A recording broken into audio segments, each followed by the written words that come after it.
Hello मेरे प्यारे बच्चों, कैसे हैं आप सब। आई होप कि आप सभी बहुत अच्छे होंगे। बच्चों, पिछले क्लास में हमने तड़ित के बारे में पढ़ा था कि तड़ित क्या होता है, तड़ित के कारण क्या होते हैं, इसका क्या प्रभाव होता है और उससे सुरक्षा के बचाव के क्या उपाय हैं। उसी पाठ का एक अंश बचा हुआ है जो सेकेंड टॉपिक है भूकंप यानी कि अर्थक्वेक। तो आज के पाठ में हम पढ़ेंगे कि भूकंप क्या होता है। बच्चों, इससे आप जरूर ही फैमिलियर होंगे कि भूकंप क्या होता है। पिछले कुछ वर्षों में हम लोगों ने लगातार भूकंप के झटकों को ऑल ओवर इंडिया में फील किया है। पूरे भारत में हमने महसूस किया। 2015 में लगभग कई बार भूकंप के झटके आए बिहार में और साथ ही पूरे भारत में। तो बच्चों, चलिए आज हम इसी के बारे में पढ़ते हैं कि भूकंप क्या होता है।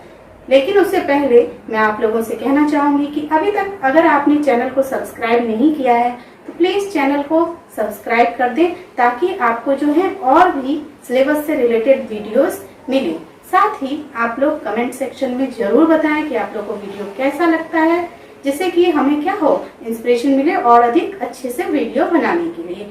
और बच्चों, इसके साथ ही आप लोग इस चैनल को अधिक से अधिक शेयर करें क्योंकि जो भी नीडी हैं, जिनको जरूरत है, वो समझ सके इस सिलेबस को। तो चलिए अब ज्यादा डिले ना करते हुए हम लोग शुरू करते हैं टॉपिक।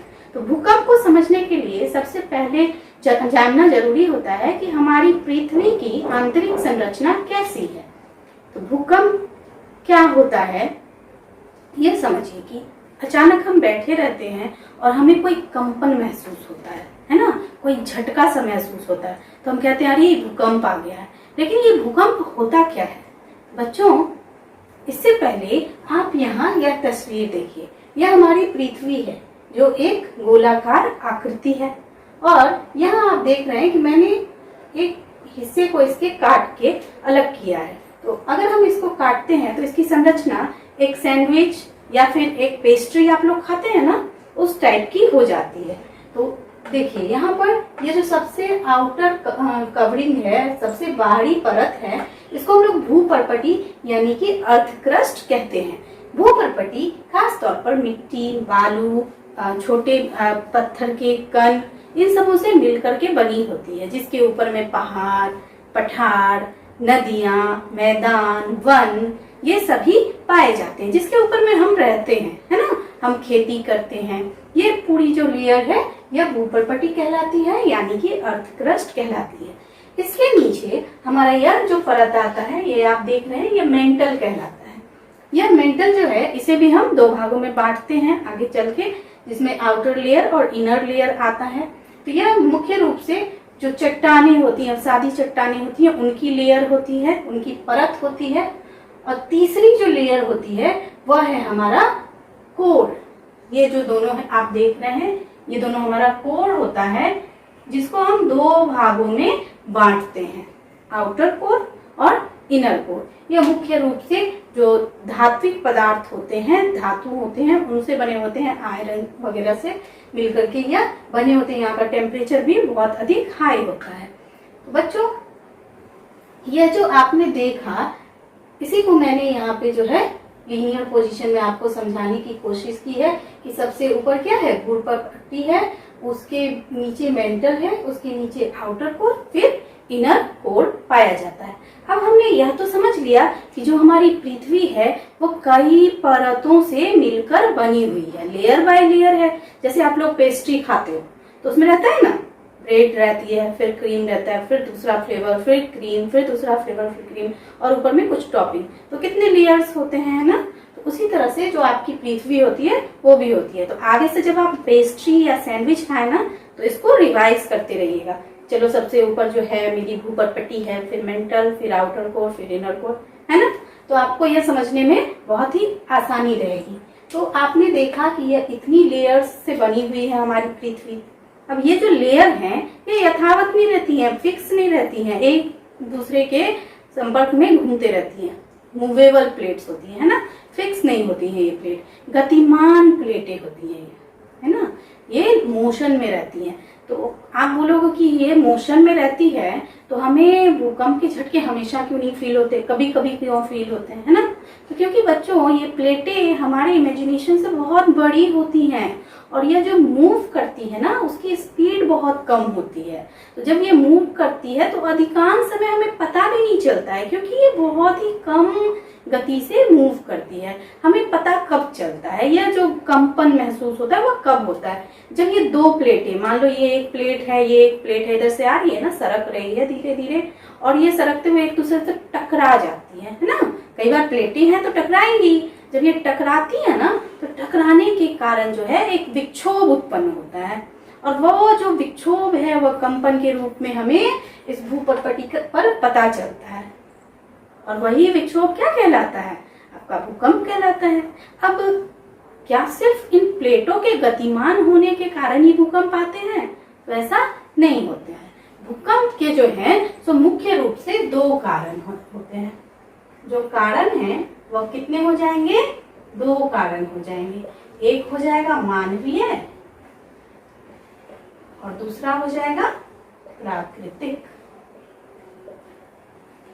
देख रहे हैं आप इसे? एक आपका जो है मानवीय कारण हो गया और दूसरा क्या हो गया? प्राकृतिक हो जाएगा। तो आप बताइएगा कि मानवीय कारण में क्या हो जाएंगे? तो सबसे पहले जो आप डाल लो ये हो जाएगा खनन। देखते हैं ना हम लोग कि कोयले जो है वह अत्यधिक मात्रा में निकाले जा रहे हैं, जितने धातु हैं अत्यधिक मात्रा में निकाले जा रहे हैं। उसके साथ अभी जो परमाणु के परीक्षण वगैरह किए जाते हैं उसके लिए भी कितने खनन किए जाते हैं, और ये सब तो चलिए सरकारी रूप से किया जाता है। इसके अलावा भी बहुत सारे अवैध खनन भी किए जाते हैं, जिससे हमारी भूपटपटी क्या होती जा रही है? दिन प्रतिदिन जो है हमारी भूपटपटी जो है वो पतली होती जा रही है, और जहाँ पे भूपटपटी का जो वो मोटाई है ना बच्चों वो कम होगा, ये भीतर से खोखला होगा, तो वहाँ क्या होगा? विक्षोभ अधिक पता चलेगा। तो ये सब मानवीय कारण होते हैं। इसके अतिरिक्त जो होता है, जैसे हम लोग वाटर निकालते हैं बाय पंपिंग या बाय ड्रेनेज, अभी देखते हैं ना हम लोग कि वाटर लेयर जो है वह कितना चला गया है, बहुत नीचे चला गया है ना। तो जो भूमिगत जल को जो आप बाहर निकालते हैं उसके लिए हम बड़े बड़े क्या करते हैं? पाइपेज डालते हैं या सीवेज डालते हैं, और तब हम पानी को ऊपर निकालते हैं। तो उससे क्या होता है कि वो जो वाटर लेयर है वो लगातार खत्म होते जा रहा है। मान लो ये एक लेयर है और ये दूसरी लेयर है और इसके बीच में पानी भरा हुआ है। पानी भरे होने के कारण ये जो है बैलेंस में है, और जब आप इसके भीतर का पानी निकाल लोगे तो क्या होगा? टकराएगी ना प्लेट, और टकराएगी तो क्या आएगा? विक्षोभ आएगा। और वो विक्षोभ आपको किस रूप में पता चलेगा? वह विक्षोभ आपको भूकंप के रूप में पता चलेगा, है ना। तो ये सभी कुछ मानवीय क्रियाएं होती हैं जिसके कारण हमें भूकंप का अनुभव होता है। अब प्राकृतिक कारण पे आ जाते हैं। तो प्राकृतिक कारण में सबसे पहले हम देख लें तो आ जाता है आपका, क्या आ जाता है? एक नंबर पे देख लीजिए, आपका यही आ गया। प्लेट्स के कारण आपका क्या होता है? प्लेटें जो एक दूसरे से टकराती हैं उस कारण विक्षोभ उत्पन्न होता है और भूकंप आता है। दूसरा कारण आपका हो जाता है ज्वालामुखी विस्फोट। ज्वालामुखी का विस्फोट, इसके कारण क्या होता है कि बहुत अधिक तीव्रता से पृथ्वी के भीतर जो मैग्मा भरा होता है, बालू के कण भरे होते हैं, तरल रूप में धात्विक पदार्थ भरे होते हैं, वो बहुत अधिक समय से पृथ्वी के नीचे रहते हैं और वहाँ हाई टेम्परेचर पर वो क्या होते हैं? एक्सपेंड होते रहते हैं, है ना, फैलते रहते हैं। और एक समय ऐसा आता है जब वो ज्वालामुखी जो है रप्चर्ड होके और बाहर आ जाता है, तो उससे बहुत अधिक तेज विक्षोभ उत्पन्न होता है। तो जहां वो ज्वालामुखी विस्फोट होता है ना, उस पूरे बहुत बड़े एरिया में क्या होगा? भूकंप का झटका महसूस किया जाता है। समझ में आया आप लोगों को?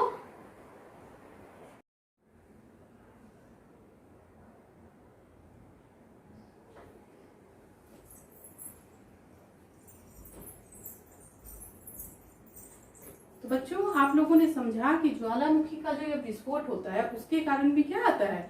भूकंप आते हैं। अब तीसरा हो जाता है कि सुनामी के कारण या कुछ समुद्रीय गतिविधियां होती हैं जिसके कारण क्या होता है कि भूकंप आती है। कई बार होता है ना कि समुद्र में आंतरिक गतिविधियां बढ़ जाती हैं या फिर चक्रवाती तूफान आते हैं या सुनामी आ जाती है, जिस कारण भी क्या होता है पर्टिकुलर क्षेत्र में तो भूकंप महसूस किया जाता है। तो ये सब कुछ रीजंस हैं जिसके कारण क्या होता है कि भूकंप उत्पन्न होता है।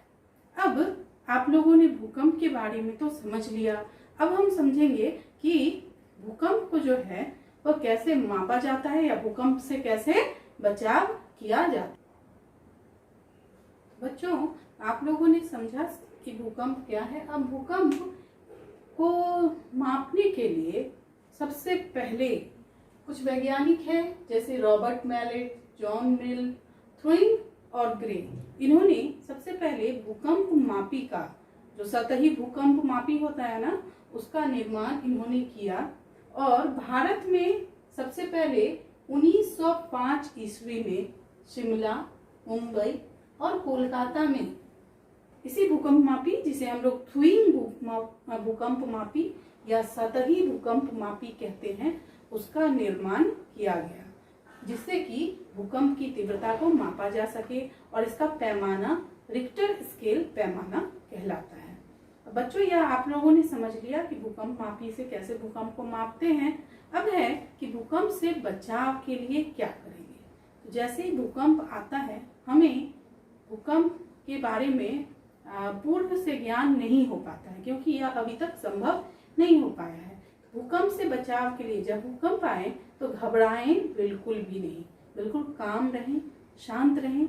और जब भूकंप आता है ना, तो अगर आप स्कूल में हैं तो आपका जो बैग है वो ले लें, और टेबल के नीचे, यदि टेबल सुरक्षित है, ठोस है, तो उसके नीचे अपने सर को बैग से ढक करके बैठ जाए।